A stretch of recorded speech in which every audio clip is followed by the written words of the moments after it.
2026 में 2 लाख रुपए तक पहुंचेगा सोना। वर्ल्ड गोल्ड काउंसिल के सीईओ ने गिनाए तेजी के बड़े कारण। नमस्कार, न्यूज 18 का डिजिटल प्लेटफॉर्म आप देख रहे हैं और मैं हूं रितु सिंह। सोने की कीमतों को लेकर निवेशकों के बीच ये सवाल लगातार चर्चा में है कि क्या 2026 तक गोल्ड नया रिकॉर्ड बना सकता है। वर्ल्ड गोल्ड काउंसिल के सीईओ डेविड टेट का मानना है कि सोने की तेजी अस्थायी नहीं बल्कि मजबूत आर्थिक कारणों से जुड़ी है। उनके मुताबिक वैश्विक कर्ज और वित्तीय अस्थिरता के चलते गोल्ड 2 लाख रुपए के स्तर के करीब पहुंच सकता है। सोने की कीमतों को लेकर निवेशकों के बीच एक बड़ा सवाल बना है कि क्या 2026 तक सोना 2 लाख रुपए प्रति 10 ग्राम के स्तर को छू लेगा। इस सवाल पर वर्ल्ड गोल्ड काउंसिल के सीईओ डेविड टेट ने अहम संकेत दिए। उनका मानना है कि सोने की मौजूदा तेजी किसी एक जंग या अस्थायी घटना की वजह से नहीं बल्कि गहरे और लंबे समय तक रहने वाले आर्थिक कारणों से जुड़ी है। यही वजह है कि आने वाले सालों में गोल्ड की चमक और तेज हो सकती है। वैश्विक कर्ज बना सोने की तेजी की जड़।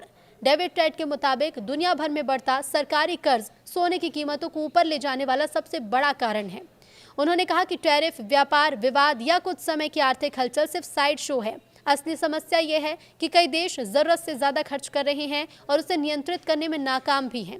जब वित्तीय स्थिरता कमजोर होती है तब निवेशक सुरक्षित विकल्प के तौर पर सोने की तरफ रुख करते हैं। लेकिन 2026 तक तेजी के पीछे कुछ बड़े कारण भी हैं। तो 2026 तक सोने में मजबूत तेजी के लिए 6 अहम वजहें गिनाई गई हैं, जिसमें चीन में डिरेगुलेशन से बढ़ती मांग, वैश्विक मुद्राओं की कमजोरी, लगातार बने भू राजनीतिक तनाव, ट्रेड और टैरिफ से जुड़ा दबाव, बढ़ता न्यूक्लियर जोखिम और बिगड़ती वित्तीय और राजकोषीय स्थिति शामिल है। उनके मुताबिक ये सभी फैक्टर मिलकर सोने की कीमतों को लंबे समय तक सहारा देंगे और इसमें ठहराव की संभावना कम है। कीमतों को लेकर कहा गया है कि 2026 तक सोना 6000 प्रति औंस यानी कि 1,92,800 रुपये प्रति 10 ग्राम पहुंच सकता है। भारतीय बाजार के लिहाज से अगर देखा जाए तो टैक्स और अन्य शुल्क जोड़ने पर यह आंकड़ा 2 लाख के आसपास जा सकता है। उन्होंने साफ कहा कि जब तक वैश्विक कर्ज में ठोस कमी नहीं आती तब तक सोने की रैली रुकने की संभावना काफी कम है। उन्होंने ये भी कहा कि दुनिया भर के सेंट्रल बैंक आने वाले समय में अपने गोल्ड रिजर्व को और बढ़ा सकते हैं। साथ ही आम निवेशकों और संस्थागत निवेशकों की मांग धीरे धीरे बढ़ने की उम्मीद है। सुरक्षित निवेश की तलाश और आर्थिक अनिश्चितता के माहौल में सोना एक भरोसेमंद विकल्प बना हुआ है।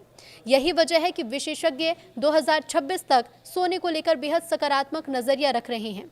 सोने को लेकर दिया गया ये संकेत निवेशकों के लिए आने वाले सालों की रणनीति तय करने में काफी अहम साबित हो सकता है।